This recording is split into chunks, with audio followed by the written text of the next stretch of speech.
मौसम ने करवट बदली तो आसमान से आफत की बौछारें गिरने लगी। रामपुर गांव की उस सकरी सड़क के किनारे तेज कड़कती बिजली और मूसलाधार बारिश के बीच धुएं का एक गुबार उठ रहा था। ये धुआं था राजू चिकन पकौड़े वाले के ठेले का। राजू दिल का अमीर पर जेब से लाचार। खौलते तेल में पकौड़े छानते हुए उसकी नजरें बस आसमान पर टिकी थी। अरे ओ काले बादलों, बरसना है तो रात को बरस लेना भाई। अभी क्यों गरीब के पेट पर लात मार रहे हो? अगर आज कोई ग्राहक नहीं आया तो घर की टपकती छत कैसे ठीक होगी? राशन का डिब्बा भी खाली पड़ा है। कमला राह देख रही होगी। हे भगवान, लाज रख लेना आज। तभी उस घनघोर बारिश में ठिठुरता हुआ फटे पुराने कपड़ों में लिपटा एक बूढ़ा भिखारी थैले की छांव के नीचे आकर दुबक जाता है।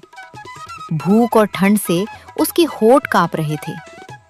अरे बाबा, इतनी ठंड में बाहर क्या कर रहे हो? पूरे भीग गए हो। रुको, तुम्हारे पेट में चूहे कूद रहे होंगे। राजू बिना सोचे समझे गर्मा गर्म कुरकुरे चिकन पकौड़े एक दोने में निकालता है और उस बूढ़े भिखारी की तरफ बढ़ा देता है। लो बाबा, ये गर्मा गर्म चिकन पकौड़े खाओ, बदन में थोड़ी गर्मी आएगी। भिखारी अभी पकौड़े खा ही रहा था कि वहां से गांव का एक घमंडी और आलसी जमींदार का बेटा विक्रम उधर से गुजरा।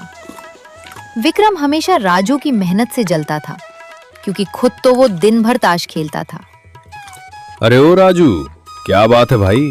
पहला ग्राहक बड़ा वीआईपी ढूंढा है। इस कड़कड़ाती बारिश में ठेला लगाए बैठे हो। अक्ल घास चरने गई है क्या?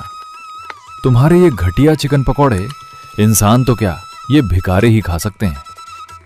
विक्रम भाई, अपनी जुबान को थोड़ा लगाम दो। मेरे पकौड़े कोई भिखारी खाए या राजा, मुझे फर्क नहीं पड़ता। मैं अपना कर्म कर रहा हूँ, भूखे को अन्न दे रहा हूँ।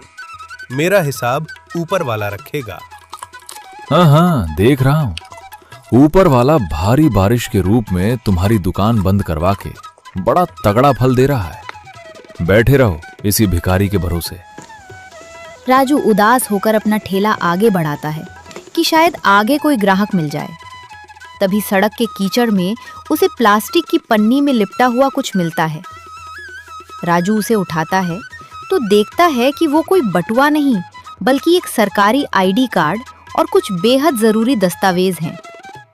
उस आईडी कार्ड पर रामपुर के ही एक बड़े बुजुर्ग की तस्वीर थी। अरे, ये तो गांव की उस बड़ी पुरानी कोठी वाले जमींदार दादाजी का सरकारी आईडी कार्ड है। इसके बिना तो सरकारी दफ्तरों में कोई काम नहीं होता और बुजुर्गों के पेंशन के कागजात भी इसी से जुड़े होते हैं। बेचारे परेशान हो रहे होंगे। पर अगर मैं अभी ठेला छोड़कर गया तो आज की बोहनी भी नहीं होगी। घर का राशन कैसे आएगा?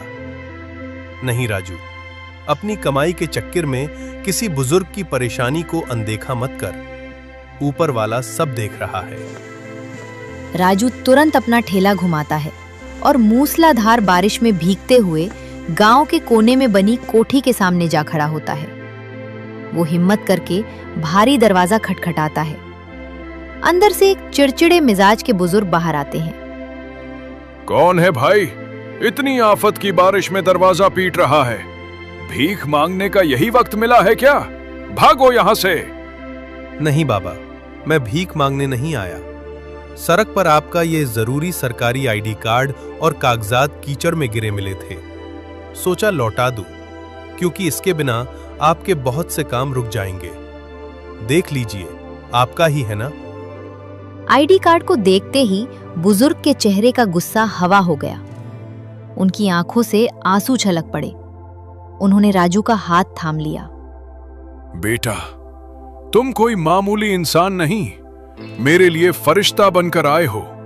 इसी आईडी कार्ड और कागजात के भरोसे अस्पताल में मेरी बीमार पत्नी के मुफ्त इलाज की सरकारी फाइल पास होनी थी। अगर ये आज न मिलता तो कल अस्पताल वाले उसे निकाल देते। मैं बहुत परेशान था बेटा, बहुत बहुत शुक्रिया। बाबा, शुक्रिया मत कहिए। आपकी पत्नी जल्दी ठीक हो जाएं, बस यही दुआ है। आपके चेहरे का ये सुकून ही मेरी आज की सबसे बड़ी कमाई है।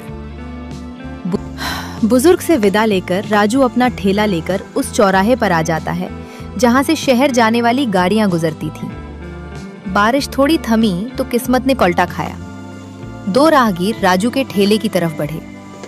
अरे राजू, देख तो जरा, राजू के ठेले पर कैसे कुरकुरे चिकन पकौड़े छन रहे हैं। इस कड़कड़ाती ठंड में मन तरस गया कुछ ऐसा खाने को।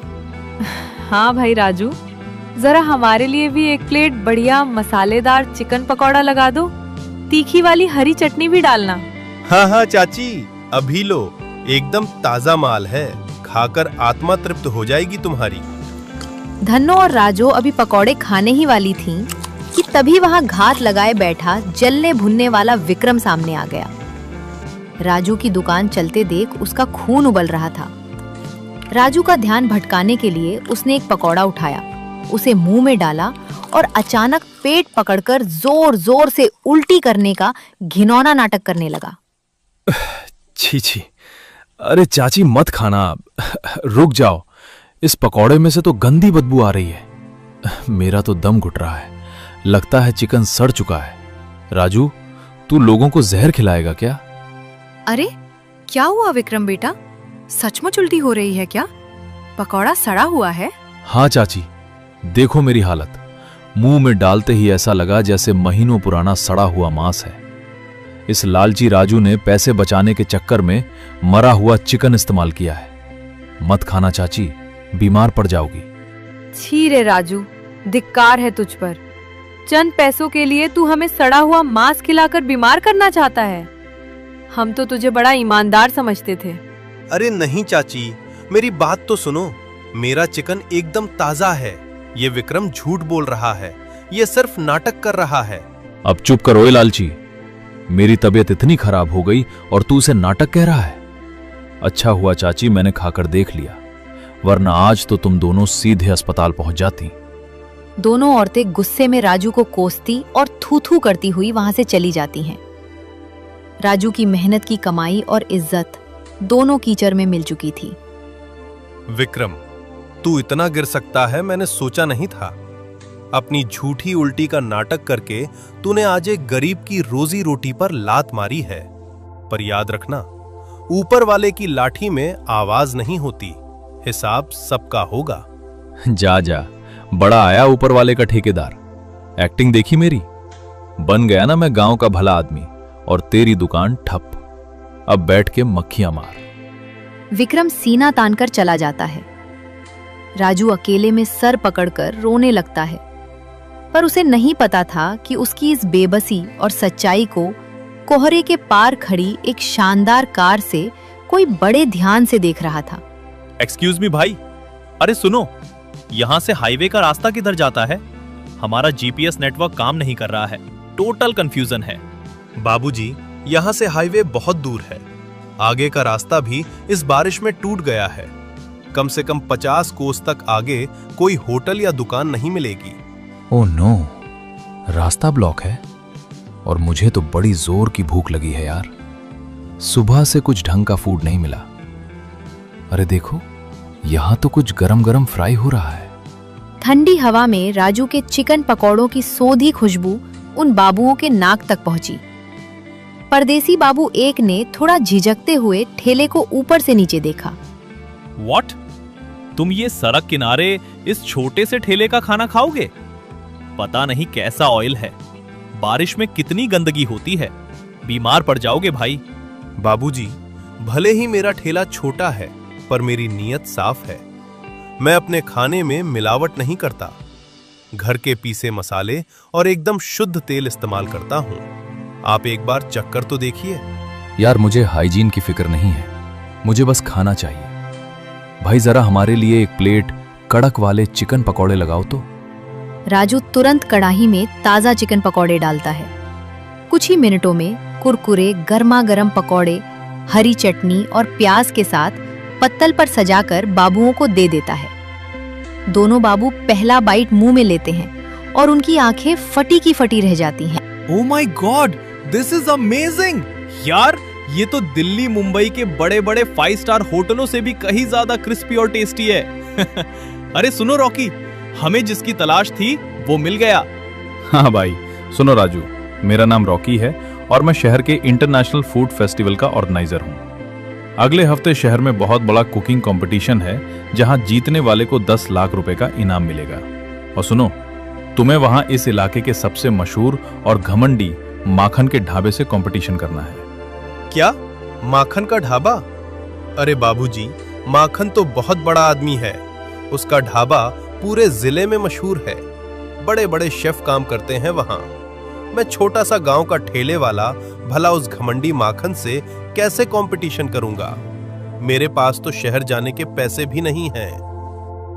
पैसे की चिंता तुम मत करो राजू, तुम्हारी एंट्री फीस और शहर आने जाने का पूरा खर्च हम उठाएंगे। वो माखन अपने पैसों के घमंड में सबको छोटा समझता है, लेकिन तुम्हारे हाथ के इस स्वाद में वो दम है जो उसके बड़े ढाबे का घमंड चूर चूर कर सकता है। बस तुम अपनी ये कला लेकर वहां आ जाओ। कल सुबह हमारी गाड़ी तुम्हें लेने आएगी, तैयार रहना। परदेसी बाबू राजू को कुछ एक्स्ट्रा पैसे देते हैं और मुस्कुराते हुए गाड़ी में बैठकर चले जाते हैं। राजू की आंखों में अब बेबसी के नहीं बल्कि घमंडी माखन के ढाबे को टक्कर देने की उम्मीद के आंसू थे। अगले दिन सुबह होते ही कुछ ही घंटों में राजू शहर के उस आलीशान इंटरनेशनल फूड फेस्टिवल के पंडाल में खड़ा था। चारों तरफ जगमगाती लाइटें और बड़े बड़े शेफ थे। वहीं दूसरे काउंटर पर माखन ढाबे का मालिक घमंडी माखन अपने महंगे एप्रन और नौकरों के साथ सीना ताने खड़ा था। राजू को देखते ही माखन ने उसका मजाक उड़ाना शुरू कर दिया। अरे देखो भैया, इस बड़े कंपटीशन में अब गांव के सड़क छाप ठेले वाले भी मेरा मुकाबला करेंगे। ओए राजू, ये इंटरनेशनल फूड फेस्टिवल है, तेरा कीचड़ वाला चौराहा नहीं। मेरे ढाबे के आगे बड़े बड़े घुटने टेकते हैं, तू ये गंदे पकौड़े लेकर कहां आ गया? अपनी बेइज्जती करानी है क्या? माखन जी, ढाबा आपका बड़ा हो सकता है, पर स्वाद पैसों से नहीं, साफ नीयत और दिल से आता है। मुकाबला बर्तनों की चमक में नहीं, कड़ाही के हुनर में होगा। बाकी फैसला तो जज साहब करेंगे। तभी कंपटीशन का सायरन बजता है। माखन ने अपने आधुनिक अवन और महंगे मसालों से चिकन डिश तैयार की। वहीं दूसरी तरफ राजू ने अपने कांपते हाथों को संभाला और अपनी माँ की सिखाई देसी रेसिपी से कड़ाही में चिकन पकौड़े तलने शुरू किए। जैसे ही खौलते तेल में मसालेदार पकौड़े छने, पूरे पंडाल में ऐसी सोंधी खुशबू फैली कि माखन के महंगे पकवानों की खुशबू हवा हो गई। हेड जज और दोनों परदेसी बाबू राजू के काउंटर पर आते हैं और पकौड़े का पहला क्रिस्पी बाइट मुंह में रखते हैं। Oh my God, absolutely mind blowing. माखन की डिश में सिर्फ दिखावा था, लेकिन इस राजू के चिकन पकौड़े में असली हिंदुस्तान का स्वाद है। ये क्रिस्पीनेस, मसालों का देसी तड़का और ये हरी चटनी, वंडरफुल। माखन का बड़ा ढाबा भी इस स्वाद के आगे फेल है। तालियों की गड़गड़ाहट से पूरा हॉल गूंज उठता है। माखन का चेहरा शर्म से लाल हो जाता है और उसका घमंड चूर चूर हो जाता है। स्टेज पर घोषणा होती है, विजेता राजू चिकन पकौड़े वाला। राजू को 10 लाख रुपए का चेक मिलता है। राजू की किस्मत बदल चुकी थी। कुछ महीने बीत गए, बारिश का मौसम खत्म हो चुका था। गांव के चौराहे पर अब राजू का एक बड़ा और आलीशान रेस्टोरेंट खुल चुका था। एक दिन राजू अपनी दुकान पर बैठा ग्राहकों को संभाल रहा था, तभी दरवाजे पर फटे पुराने कपड़ों में भूख से बेहाल एक आदमी आकर खड़ा हो गया। राजू ने ध्यान से देखा, वो कोई और नहीं बल्कि वही विलेन विक्रम था। राजू भाई, मुझे माफ कर दो। मैंने तुम्हारी दुकान बंद कराने के लिए झूठी उल्टी का नाटक किया था। भगवान ने मुझे मेरे कर्मों की सजा दे दी। उस आफत की बारिश और तूफान में मेरा सब कुछ तबाह हो गया। आज मैं दाने दाने को मोहताज हूं, मुझे माफ कर दो। विक्रम को इस हाल में देखकर राजू की आंखों में आंसू आ गए। विक्रम भाई, दिल छोटा मत करो। इंसान से गलतियां होती हैं, पर जो अपनी गलती मान ले वो बुरा नहीं होता। तुम कहीं मत जाओ। आज से मेरी इस दुकान का पूरा हिसाब किताब तुम ही संभालोगे। विक्रम रोते हुए राजू के बड़प्पन के आगे नतमस्तक हो गया। तो दोस्तों, कहानी कैसे लगी? कमेंट बॉक्स में जरूर बताएं।